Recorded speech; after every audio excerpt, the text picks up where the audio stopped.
प्यारे बच्चों, अब मैं आपसे कुछ संवाद करना चाहता हूँ। थोड़ा मेरी बात को आप ध्यान से सुनने की कोशिश कीजिएगा एक बार के लिए। होता क्या है, और ये सारे मैं बात कर रहा हूँ उन बच्चों के लिए जो 8th 9th 10th 11th 12th की रेंज में है, अभी घर में रहते हैं। बहुत बार आपके पेरेंट्स आपको समझाते होंगे, कहते होंगे यार तुम और पढ़ लो, अपनी आदतें सुधार लो, वगैरह वगैरह। हो सकता है आपके कैजुअल बिहेवियर पर भी कहते होंगे यार गिलास पानी का रख दो, मुझे ये पेन पकड़ा दो। आप कहते होंगे पापा अभी पकड़ा रहा हूँ ना, जरूरी है अभी गाना मैं पहले सुन लूँ। जो भी है, मैं फ्रेंड से बात कर रहा हूँ, फोन कर रहा हूँ, जो भी है, उसमें कोई भी बात गलत नहीं है। पर मैं जिस बात को कहना चाहता हूँ, कई बार आपको अपने माँ बाप की बातें बुरी लग जाती हैं, यार इन्होंने ऐसा क्यों कह दिया। मैं आपको सिर्फ इतना कहना चाहता हूं कि ये जरूरी नहीं है कि हर बार माता पिता गलत ही हो या हर बार माता पिता ठीक ही हो। ये दोनों में से कोई बात पक्की जरूरी नहीं है। अगर वो हर बार ठीक हो जाए तो भगवान की श्रेणी में आ जाएंगे, हर बार गलत हो जाएंगे तो शैतान की श्रेणी में आ जाएंगे। ऐसा नहीं है, वो भी इंसान है। तो वो आपको कहते हैं बार बार, वो आप क्यों कहते हैं। अच्छा, ये बात मैं आपको और बताऊं, हमेशा अगली पीढ़ी अपनी पिछली पीढ़ी से, मीन्स नेक्स्ट जनरेशन, आजकल नेक्स्ट जी बोलते हैं, क्या बोलते हैं, जी नेक्स्ट, नेक्स्ट जनरेशन हमेशा प्रीवियस जनरेशन से हमेशा से स्मार्ट रही है। आप खुद सोच के देखो, 10 साल पहले आपके मोबाइल क्या थे और आज मोबाइल क्या है। 10 साल पहले आपके टीवी क्या थे और आज टीवी क्या है। 10 साल पहले लैपटॉप क्या थे और आज लैपटॉप क्या है। 10 साल पहले आईपैड क्या थे, आज आईपैड क्या है। ये टेक्नोलॉजिकल डेवलपमेंट, टेलीफोन से लेकर गाड़ियों से लेकर हमारे, अच्छा घर में खाने पीने कपड़े ले लो, कुछ भी ले लो, इन सारी सुविधाओं में 10 साल में कितना इंक्रीमेंट हुआ, कितना बेटर हुआ। क्यों हो पाया? क्योंकि जो 10 साल पहले, अगर 10 साल पहले जो लोग बड़े हो रहे थे, अगर उन्होंने ये मान लिया होता कि जो हमारी प्रीवियस जनरेशन ने किया वो लास्ट है, उसके आगे बेटरमेंट नहीं हो सकता, तो आज बेटर मोबाइल नहीं आता ना। तो हमेशा नेक्स्ट जनरेशन पहली जनरेशन से बेटरमेंट की तरफ लेकर जाएगी ही, उसमें कोई गलत बात नहीं।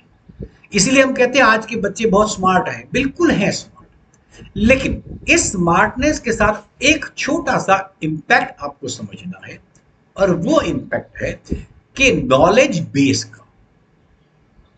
आज आप लोगों के पास बहुत ज्यादा इंफॉर्मेशन है जो पिछली किसी पीढ़ी में नहीं थी।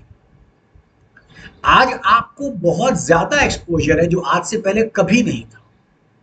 लेकिन यह कहा जाए कि आपके पास आज पहले की कंपैरिजन में ज्यादा नॉलेज है, ये गलत है, क्योंकि नॉलेज आपको गेन करनी है। इंफॉर्मेशन तो नेट पर मिल जाएगी यार, तो नॉलेज गेन करने की मेहनत है। दूसरी बात, आप ये समझिए कि आपके पेरेंट्स कई बार आपको कहते होंगे कि हमारे टाइम पे ये नहीं था, हम इतनी मेहनत करके आगे बढ़े हैं, हमारे टाइम बड़ा स्ट्रगल था, जो भी कुछ शब्द कहते होंगे कि बेटा तुम तो फेसबुक पे लगे रहते हो, तुम तो इंस्टा पे लगे रहते हो, तुम तो व्हाट्सएप पे लगे रहते हो। तो बात भी ठीक है, आप व्हाट्सएप का यूज करते हैं, तो आज से 20 साल पहले व्हाट्सएप था ही नहीं, तो आपके पेरेंट्स क्या करते हैं। अगर आज व्हाट्सएप आ गया, उस समय में नहीं था, तो इसमें आपका दोष तो नहीं है ना। आज व्हाट्सएप आ गया, आपके पास आ गया, उनके पास नहीं था, इंस्टा तब नहीं था। लेकिन उनकी जो, आप इस बात को समझिए, आप, मैंने कहा आप स्मार्टर भी हैं, तो दो चीजों में वो आपसे ऊपर है। पहली बात, वो आपसे ज्यादा एक्सपीरियंस्ड हैं। और एक बात मेरी बात समझिए, आपके दिल में जो इमोशंस होती हैं, भावनाएं, वो भी उसी भावना से गुजरे हैं। आपके मन में हो सकता है आपने फ्रेंड को मैं इमीडिएटली चैट करूं, इमीडिएटली उसकी चैट का रिप्लाई करूं, इंस्टा पे मैं रील देखूं। 20 साल पहले, 25 साल पहले इंस्टा नहीं था, तो आपके माँ बाप के मन में शायद इंस्टा की भावना आ ही नहीं सकती, क्योंकि उनको पता ही नहीं क्या होता है। लेकिन तब उनके मन में भावना होती थी अपने दोस्तों से मैं मोबाइल से, लैंडलाइन से बात करूं। तो भावनाएं अलग अलग हो जाएंगी, वो गलत नहीं है, वो हर पीढ़ी में आएंगी, चलेंगी। लेकिन भावनाओं पर कंट्रोल हमें इसके लिए करना है कहीं कहीं पर, वो इसके लिए कि हम उस चीज को बेहतरी से, पूरी चीज को विजन समझ सकें। दूसरी बात, देखो वो आपको टोकते क्यों है, मैं आपको इस बात पे कहूंगा। वो आपको टोकते इसके लिए क्योंकि जिंदगी में जो स्ट्रगल उन्होंने झेली है, वो आज पहुंचे हैं तो कुछ स्ट्रगल करके पहुंचे हैं। ये मेरी बात उन लोगों से जिनके पेरेंट्स स्ट्रगलिंग है। कुछ हो सकता है अपवाद में, अब आप अंबानी साहब के बच्चे को नहीं सोचेंगे ना, उनकी तो बात, वो तो बेचारों क्या, लेकिन उनका बच्चा भी देखो अपना बिजनेस आगे बढ़ा रहा है। अगर अनंत अंबानी भी अपने बाप का बिजनेस आगे बढ़ा ही रहा है तो वो कम नहीं कर रहा उसको। तो इस बात को उन्होंने जमाने में जो स्ट्रगल करी है, वो चाहते हैं आप लोग उस स्ट्रगल से बाहर रहो, आप उस स्ट्रगल को ना करो। उनके पास जो जो जहां जहां जिस जिस चीज के लिए वो जिंदगी में डिप्राइव थे, वो चाहते हैं आप डिप्राइव ना रहो। किसके लिए? उनका आपको समझाना, टोकना, इसके लिए। तो अब हो सकता है आप ये सोचो कि वो गलत कहते हैं, क्या उनकी बातें मैं सुनूं? आप उनके विचारों से असहमत हो सकते हो, वो आप जितने स्मार्ट नहीं है मैं ये भी मान सकता हूं। आप उनसे स्मार्ट रहो ये भी हो सकता है। आप किसी किसी मामले में उनसे ज्यादा इंटेलिजेंट हो ये भी हो सकता है।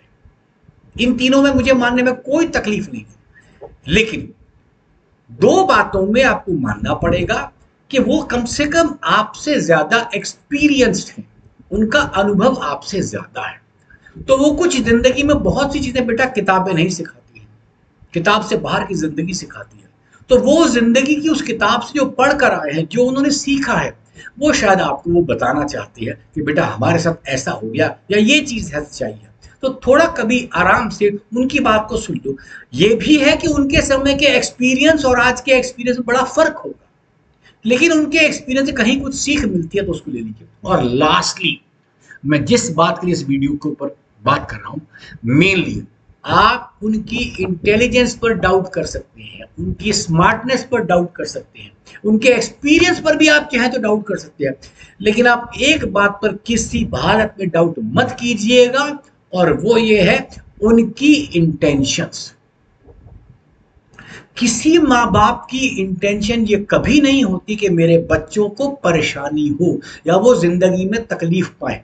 हो सकता है वो ये सोचते हो कि आज आप थोड़ी सी तकलीफ बर्दाश्त करो ताकि फ्यूचर में आप सुखी हो जाओ। उनके सुखी आपको करने का ढंग भी अलग हो सकता है, मैं इसको भी समझाता हूं। मान लीजिए एक बच्चा गेम्स में बड़ा सुखी है और पेरेंट्स को लगता है कि नहीं वो गेम्स में ना जाए, वो म्यूजिक में जाए अथवा वो एकेडमिक्स में जाए। मान लीजिए आप ये बोलेंगे सर मुझे म्यूजिक में बहुत मजा आता है या मुझे गेम्स में बहुत मजा आता है, ये आपकी सोच है, गलत ये भी नहीं है।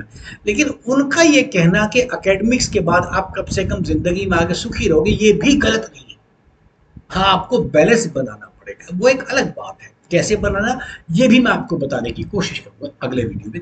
लेकिन कम से कम ये जरूर है कि उनकी इंटेंशंस आपके लिए बिल्कुल गलत नहीं है, इतना आप निश्चित रूप से मान ले, लिख लें।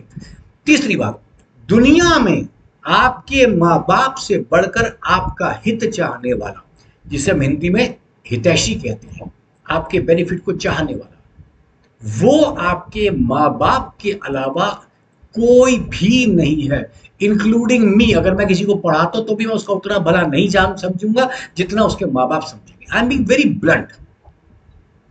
जितना आपके माँ बाप आपका भला चाहते हैं उतना मैं भी नहीं चाहूंगा बीइंग अ टीचर। हमने एक जमाने में बातें कही कि गुरु अपने बच्चे को आगे बढ़ना देना चाहता, वो एक जमाने के गुरु होंगे भाई, आज ऐसी स्थितियां नहीं है। या हो सकता है दो चार गुरु ऐसे हों, मैं डोंट से कि ऐसे नहीं होंगे, पर मैं अपने तक तो आपको बताता हूँ, कई बार मेरी इच्छाएं अलग होंगी ना अपने बच्चे के। तो ये चीजें आपको समझनी है कि आपके पेरेंट्स की इंटेंशन कभी भी आपके लिए गलत नहीं है, मैलिफाइड नहीं। हाँ, उनके तरीके गलत हो सकते हैं, उनके व्यूज अलग हो सकते हैं, आपके व्यूज उनसे बेटर हो सकते हैं, मैं इसको नहीं कह रहा, लेकिन आप कभी भी अपने पेरेंट्स को ऐसा मत समझिए कि वो आपके बारे में गलत चाहेंगे करना। उनकी सोच अलग हो सकती है, वो आपके बारे में गलत नहीं चाहेंगे। तीसरी बात, आखिरी, कोई भी जिंदगी में आपसे गलत हो जाए, कुछ भी गलत हो जाए, आदत बनाइए अपने पेरेंट्स को चुपचाप वो बात सच सच बता देने की, मम्मा मेरे से ये गलत हो गया, ऐसा मुझे लगता है, पापा मुझे ऐसा लगता है मैंने ऐसा कर लिया, या जो चीज आपको क्लियर नहीं है, गलत है, कि ठीक है आप पापा से बता दे, मम्मा को बता दे, आराम से बताए। लेकिन यहां पर उन पेरेंट्स के लिए भी हाथ जोड़कर विनती है, हाथ जोड़कर। आपका बच्चा जो कमी आपको बताता है, जो गलती उसने कर ली है, आप उस समय उस गलती को ऊपर बच्चे को डांटना न कह करके पहले ये सोचिए कि अगर वो आपको बताता नहीं तो क्या होता। सिर्फ इतना सोचिएगा, अगर बच्चे ने आपको अपने आप अपनी गलती बता दी है तो बात कुछ और है, लेकिन अगर वो बताता ही नहीं तो क्या होता, आपको किसी और से पता लगता है या शायद जीवन में पता ही नहीं लगता। अब आप बताओ क्या अच्छा था, आपको कहीं बाहर से पता लगता, फिर आपको लगता आपके बच्चे ने गलती करी है, या दूसरे शब्दों में जीवन में पता ही नहीं चलता। आपके बच्चे ने आप पर इतना भरोसा किया है, आपके ऊपर इतने अपनापन दिखाया, हाँ समझाइए उसको। मैं ये कभी नहीं कह रहा बच्चे को आप मत समझाइए, और मतलब समझाने का मतलब ये, अच्छा दूसरा, समझाने का मतलब ये कभी नहीं है कि मैंने कह दिया ये बात सच्ची है। बच्चे को इतना अपने आप ओपन रखिए कि बच्चा आपसे पूछे पापा ये बात मेरे लिहाज से I don't agree to this. आप उससे बात कीजिए, उसके व्यूज को सुनिए और फिर काउंटरैक्ट कीजिए। हो सकता, अच्छा हो सकता है कभी कभी ऐसी स्थिति भी हो कि बच्चे के लॉजिक या बच्चे की काउंटर एक्शन आपको ज्यादा लॉजिकल लगे, तो उसमें एक्सेप्ट करने में भी कोई बुरा नहीं है। हाँ बेटा मैं कल तक सोच रहा था, ठीक है, तो नहीं जाना चाहिए था। एक एग्जाम्पल से समझाता हूँ।